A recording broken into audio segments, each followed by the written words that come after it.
self talk qofku naftiisa inuu la hadlo ama si kale hadaan u dhigno al-ikhtilaa bidaat qofku naftiisa inuu la kaliyoobo iyadoo Soomaalidu yiraahdeenba qofku hadii uu meel fadhiisto uu kaligii fadhiisto oo naftiisa la hadlo inuu waa shay laga soo qaado laakiin waxa la yiraahdaa waa nicmooyinka internetku inaga qaaday bay kamid tahay maanta intaas bini aadamka aad la nooshahay ee aad shaqo kula jirto ee aad nolosha bini aadamku ay maanta ku wada nool yihiin aad ku dhex jirto dad baa ku dhex jirta maskaxdaadu information fara badan oo aan tira lahayn bay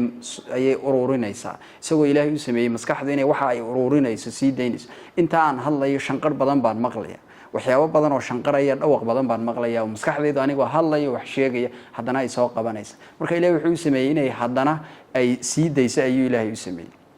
maskaxdu maadaama ay saa u shaqeynayso in kastoo buuq ku jirtay waa in kastoo naftaada aad ka fogaatay markastood buuq gasho waa markastood naftaadii aad ka fogaatay inaad adigu waxyaabihii noloshaada ku gaarka ahaad wax iska weydiisid adigu